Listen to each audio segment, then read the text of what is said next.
le chef de l'État prend la juste mesure de l'événement. La Biennale de Dakar, dont nous célébrons la 15e édition, s'est imposée au fil des années comme une activité de référence en matière d'art contemporain en Afrique et dans le monde. Un événement majeur de promotion de la culture en général, du marché de l'art en particulier, en dépit des menaces de toutes sortes qui auraient pu entraver sa croissance. Elle est demeurée une plateforme d'expression artistique remarquable. Les arts et la culture restent importants dans la vie de la communauté. En évoquant cette dimension, le chef de l'État rappelle les fondamentaux de la démarche qu'il imprime à sa gouvernance. L'éthique, vous le savez, est une valeur cardinale de notre culture et de nos traditions. Voilà pourquoi le gouvernement conduit par M. le Premier ministre Ousmane Sonko inscrit les valeurs de Djoub, Djoubal et Djoubanti au cœur de nos actions.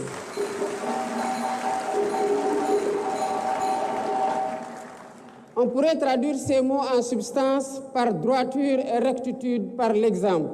Djoub et Djoubal. Rectification des torts causés à autrui et à la communauté. Djoubanti. Tels sont les mots-clés à mettre en œuvre à tous les niveaux, par chacun d'entre nous, et plus particulièrement par ceux qui exercent une parcelle de puissance publique. La gouvernance politique bien pensée s'articule naturellement autour de ces fondements culturels. Accomplir cette exaltante mission revient à s'aligner sur la Constitution qui proclame dans son préambule l'attachement profond du peuple sénégalais souverain, je cite, à ces valeurs culturelles fondamentales qui constituent le ciment de l'unité nationale. Fin de citation. Excellences, Monsieur le Président de la République, aujourd'hui, les industries culturelles et créatives transcendent le domaine artistique pour jouer un rôle clé dans l'économie globale. Ainsi, la vision 2050 les a choisis comme une des filières stratégiques, avec l'ambition, d'ici 2050, de créer 560 000 nouveaux emplois.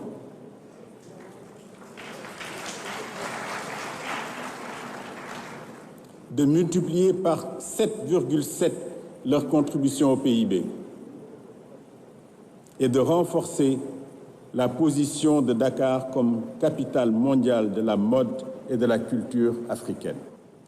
Je serai donc attentif dans la mise en œuvre de notre politique culturelle à l'identification, à la préservation et à la valorisation de notre patrimoine culturel. À cet égard, j'accorde un intérêt particulier au volet suivant. L'économie de la culture pour soutenir toutes les filières et favoriser l'essor d'entreprises et d'industries culturelles créatives, vecteurs d'emploi pour les jeunes et les femmes en particulier. Le secteur renferme en effet un fort potentiel en création de richesses et d'emplois qu'il importe de mieux connaître, d'organiser, d'exploiter par un accès facilité aux données culturelles, l'accompagnement des créateurs par la professionnalisation et le financement, entre autres. Temps fort de la cérémonie, la remise du prix Léopold Sédar Senghor par le chef de l'État est décernée à Agnès Bresfin de la Martinique. D'autres lauréats ont été distingués par des institutions qui accompagnent le comité d'organisation. Des spectacles ont rythmé également la scène. Des prestations symbolisant l'éveil comme thème retenu.